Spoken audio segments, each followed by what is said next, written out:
자, 오늘 저희가 함께 묵상할 하나님 말씀 보겠습니다. 창세기 4장 1절에서 7절까지 말씀입니다.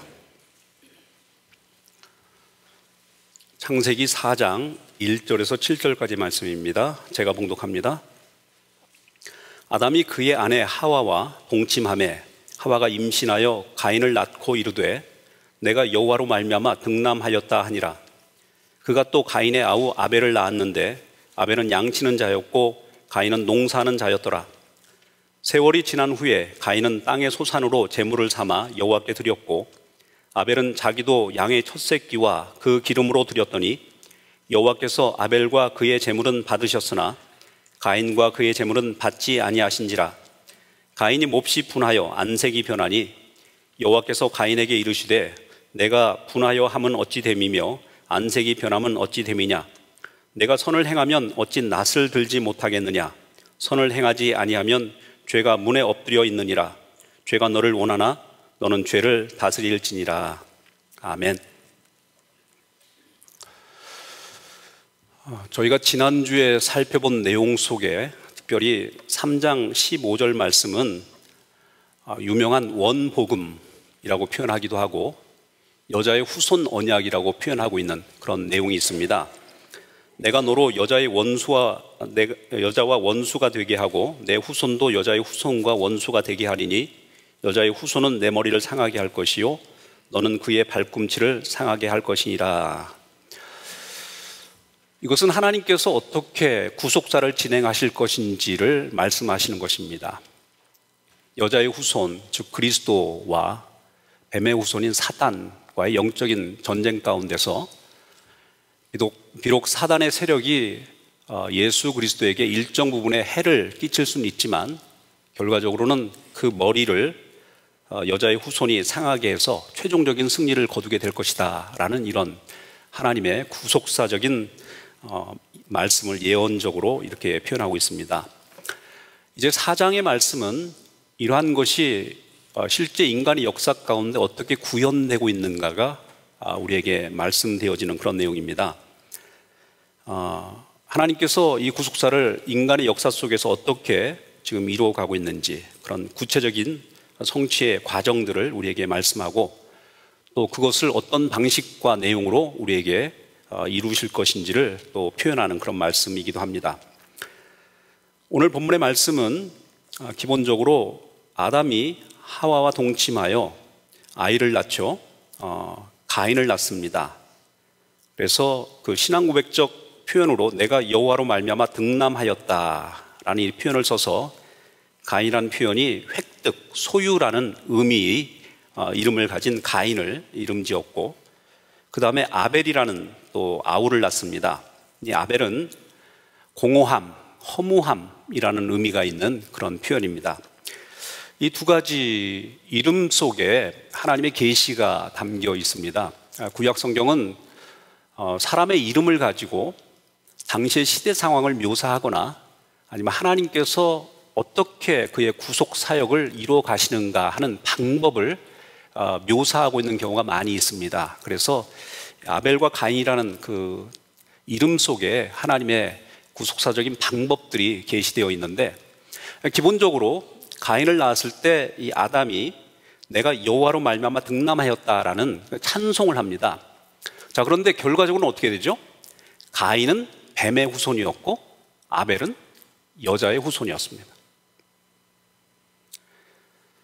그런데 장자인 가인을 낳고 나서 그하고 있는 외적인 조건과 자격을 통하여서 이 아이가 하나님께서 약속하신 여자의 후손을 통하여서 인간을 구속하시려고 하는 하나님의 계획이 이 아이를 통해서 이루어질 것인가 라는 기대와 어떤 소망 속에서 이 아이를 획득, 또 어떤 풍성, 소유라는 의미의 어떤 가인이라는 이름을 지었을지 모르겠습니다.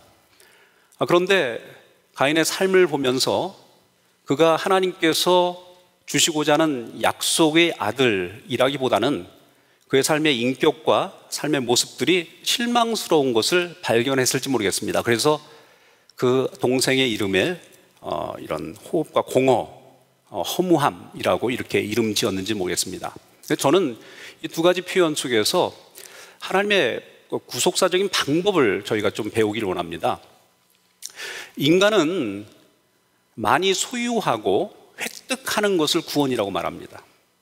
근데 하나님께서 이루시는 구원은 자기 낮춤과 자기 포기입니다. 그래서 결국 자기를 생명을 내어주는 죽음을 선택하는 그런 결단을 통해서 또 하나님께서 구속사적인 어떤 일들을 이루어 가시는 그런 내용들이 있습니다.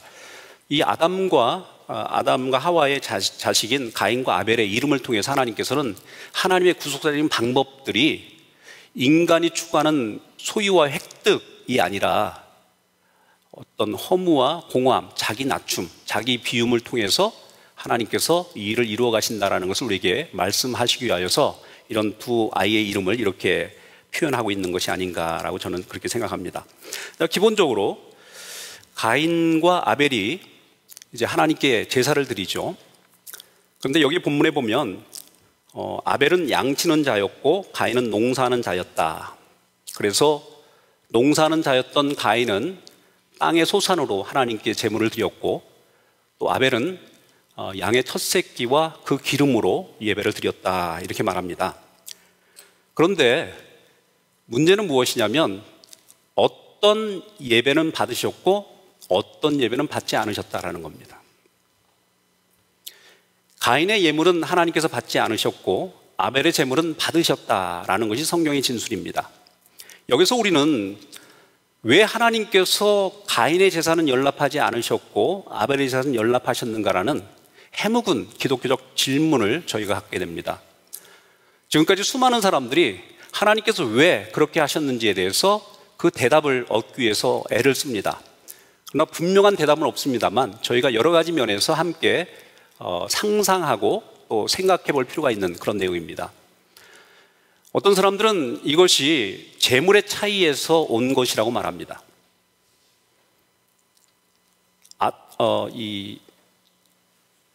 아벨은 양의 첫 새끼와 그 기름으로 드렸다. 그리고 가인은 곡식으로 드렸다라는 거예요. 곡식. 아벨은 희생 제사로 드렸고 가인은 곡식으로 드렸다. 이 재물의 차이가 하나님께서 연락하고 연락하지 않고를 결정했다라고 이렇게 이해하는 사람들이 있습니다. 근데 이것은 사실 성경 전체의 내용 속에서 옳지 않은 해석입니다. 왜냐하면 성경의 어느 곳도 가인과 아벨의 재물의 차이 때문에 하나님께서 이 제사를 받으시고 받으시지 않고를 결정하셨다라는 그런 표현 자체가 없습니다. 그리고 또 다른 것은 제사에 소제라는 것이 있어요. 소제라는 것은 곡식으로 드리는 제사를 가리키는 것인데 하나님께서 허락하신 제사의 종류 가운데 곡식으로 제사를 드리도록 허용하신 내용도 있습니다. 그러니까 하나님께서 곡식을 받지 않으시려고 그래서 가인의 제사를 거절하셨다라고 해석하는 것은 마땅치 않습니다. 그래서 또 다른 해석은 어떤 것이냐면 이것은 두 사람의 마음 그리고 인격의 차이 때문이다 라고 이렇게 표현하는 사람들도 있습니다. 이것이 어떤 의미에서 조금 더 정확한 해석이라고 그렇게 믿습니다. 오늘 본문에도 보니까 이런 표현이 나오죠. 하나님께서 아벨과 그의 제물은 받으셨지만 가인과 그의 제물은 받지 아니하셨다. 이 제물은요 공통분모입니다. 제물의 차이가 없어요. 하나님께서 어떤 제물은 받으시고 어떤 제물은 받지 않으신 게 아니라 제물 그 자체는 공통분모로서 차이가 없습니다. 문제는 뭐냐면 그 공통분모를 제외하고 나면 하나님께서 가인은 받지 않으시고 아벨은 받으셨다라고 해석을 해야 합니다. 그러니까 이것을 어떤 방식으로 이해를 해야 하냐면 하나님께서는 가인이라는 인격은 받지 않으셨고 아벨이라는 인격은 받으셨다라고 이해를 하셔야 합니다. 신약성경 히브리서 11장에 보면은 하나님께서 믿음으로 아벨은 하나님께 제사를 드렸다. 그래서 하나님께서 연락하셨다고 말씀합니다. 아벨은 믿음의 인격을 가지고 하나님께 나아갔기 때문에 하나님께서 그 제사를 받으셨다라고 이해를 해야 합니다. 그러면 하나님께서 받지 아니하신 가인의 인격은 무엇이었느냐? 여러분 오늘 본문에 보면 가인을 무엇이라고 표현하고 있냐면 농사하는 자라는 표현을 씁니다. 농사하는 자. 그런데 이 농사를 한다, 땅을 경작한다라는 그런 의미가 있는데 이것이 사실 직역한 건 아니에요. 약간 의역한 표현인데 원래 땅을 경작하다라는 표현으로 이렇게 표현을 해야 합니다. 그런데 이 경작하다는 표현이 어떤 의미가 있느냐면 히브리어에는 원래적으로 이것이 물론 땅을 경작하다라는 의미도 있지만 그것은 굉장히 소수의 경우에만 그렇게 해석이 가능합니다. 대부분의 경우에 어떻게 해석할 수 있느냐면 땅을 섬겼다라고 말할 수 있습니다. 섬긴다라는 말이 훨씬 더 많은 경우에 해석되어지는 주된 의미입니다. 그러니까 이 말씀을 그렇게 해석을 한다면 이렇게 표현할 수 있겠죠. 아벨은 양치는 자였고 가인은 땅을 섬기는 자였다라는 것입니다. 땅을 섬기는 자예요. 여러분 신약 성경에 아벨에 대해서 아벨은 선지자다라고 표현합니다. 그리고 선지자는 어떤 거예요? 말씀을 증거하는 자죠. 그런데 말씀을 증거하면서 죽임을 당한 선지자, 핍박을 당한 선지자로 그려집니다.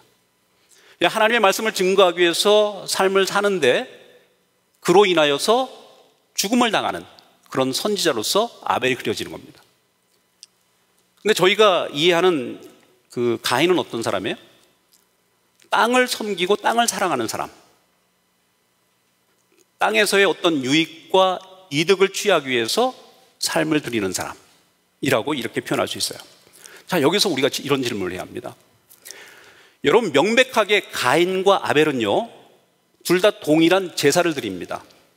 쉽게 말하면 예배를 드린 거예요. 그런데 그 예배를 드리는 외적인 모습과 모양은 동일했는데 하나님께서 한 사람의 제사는 받으시고 한 사람의 제물은 받지 않으셨어요. 왜요?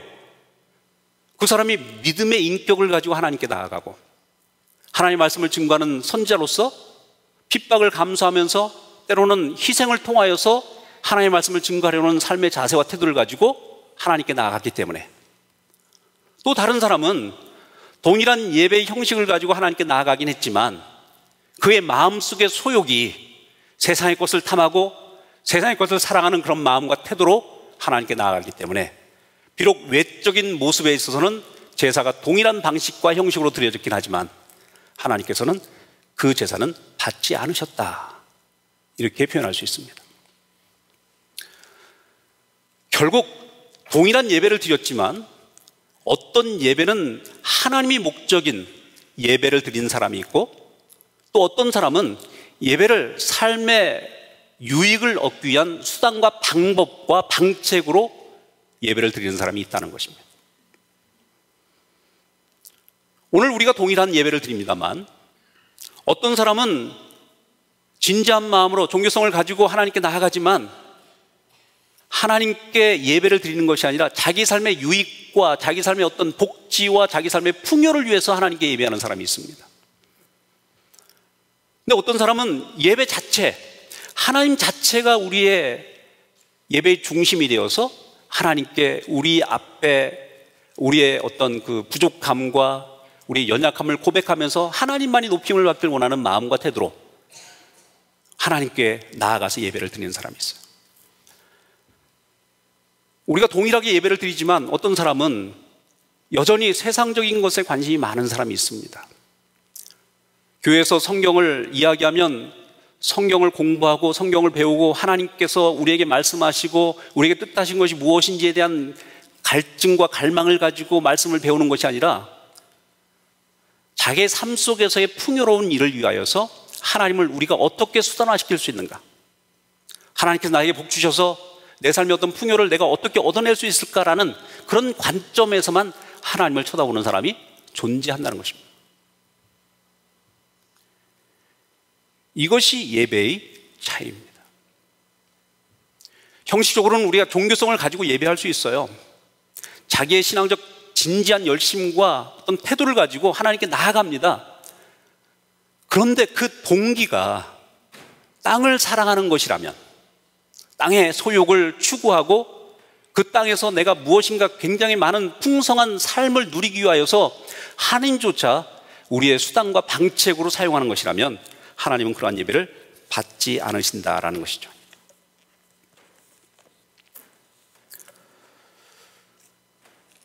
우리가 예배를 드리면서 자기 의를 위한 자기 열심으로 드리는 경우가 있고요. 어떤 때는 성전 마당만 밟고 가는 예배가 있습니다. 우리가 진정으로 하나님께 예배를 드릴 때 정말 우리의 마음을 다하여 우리의 모든 것을 주님 앞에 드립니다라는 하나님이 우리의 목적이 되는 예배가 아니라 자꾸 예배 속에서 나의 유익과 이익을 추구하려고 하고 삶 속에서의 어떤 교훈과 어떤 격려만을 얻으려고 한다면 사실은 그 예배는 하나님이 받지 아니하시는 예배가 될 수 있다는 것을 우리가 분명히 명심해야 합니다. 그러한 예배는 하나님께서 거절하십니다. 근데 거절하고 나면 어떻게 됩니까? 5절 말씀 보니까 가인과 그의 재물은 받지 아니하신지라 가인이 몹시 분하여 안색이 변하니. 가인은 지금 아벨에 대해서 분이 났고 하나님에 대해서 분이 났을 거예요. 근데 여러분, 아벨에 대해서 하나님에 대해서 분내야 할 일입니까? 받지 아니하신 하나님이 문제입니까? 잘못 드린 자신이 문제입니까? 근데 우리는 내가 예배를 드렸는데 하나님께서 받지 않으신 것을 하나님 탓을 하고 남의 탓을 하는 거예요. 내가 문제 아니겠어요? 내가 하나님 앞에 바른 예배를 드리지 않았기 때문에 하나님께서 받지 않으신 것을 나를 탓해야지.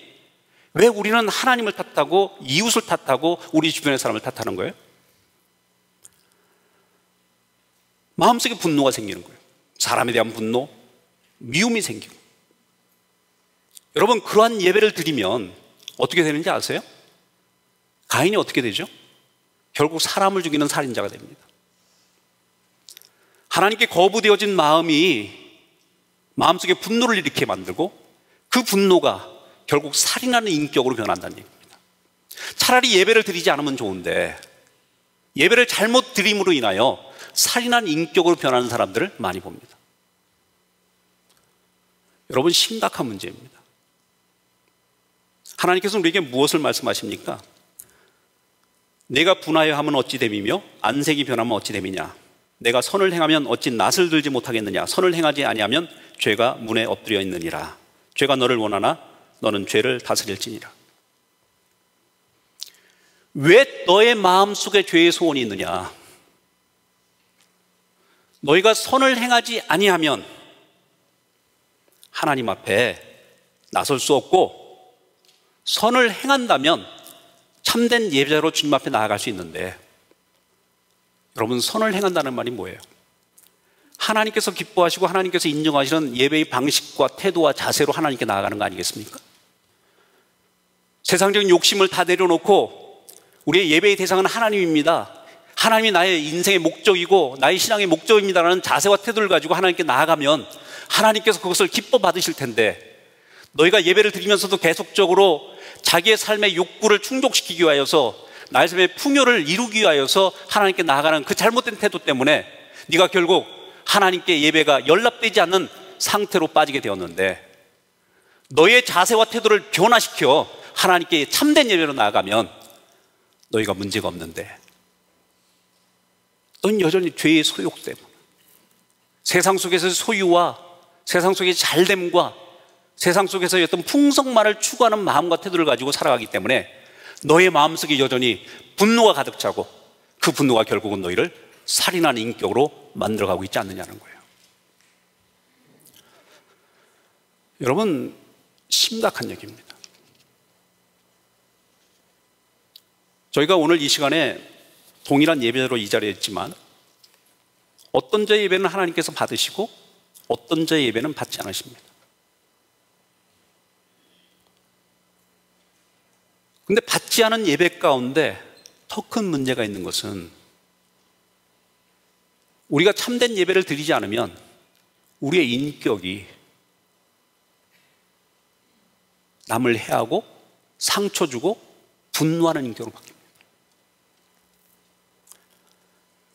마태복음 6장에 보면은 너희가 예물을 제단 앞에 드리다가 형제와 불화한 일이 생각나거든 제물을 제단 앞에 두고 가서 형제와 화해하고 이후에 와서 예물을 드려라. 왜요? 예배가 그만큼 중요하니까. 예배를 잘못 드리면 우리가 어떤 인격으로 전락하는지를 하나님은 우리에게 경고하시니까. 그럼 오늘 이 시간에 다시 한번 주님 앞에 우리가 참된 예배자로 섰는지 한번 돌아보기를 간절히 원합니다. 나는 참된 예배로 서 있는가? 내 예배의 목적이 나의 삶의 풍요로움과 성취인가? 아니면 하나님만이 나의 참된 찬양과 영광을 받으실 분이라는, 우리의 예배의 목적이 하나님이라는 고백을 가지고 주님 앞에 서 있는가? 여러분, 그 고백이, 그 예배의 자세가 우리를 통하여 하나님께서 구원의 역사를 이루어 가시게 만듭니다. 저는 우리 모두가 이런 예배의 자세를 회복했으면 좋겠습니다. 그저 조금 세상 살이 하는데 도움이 될 만한 교훈과 격려가 나오면 귀가 쫑긋하고, 복음을 얘기하면 귀를 막아버리고 관심도 없고, 예배 시간에 조금 웃기는 얘기하면 다른 얘기는 다 기억에 사라지고 그 얘기만 남고, 그게 사실은 세상을 사랑하는 종의 모습입니다. 여러분, 하나님의 말씀에 집중하십시다. 하나님께 참된 예배를 드리십시다. 그럴 때 하나님은 우리의 예배를 받으십니다. 함께 기도하겠습니다. 하나님 아버지, 감사합니다. 오늘 귀한 시간 우리에게 허락하신 말씀을 통하여서 도전받습니다.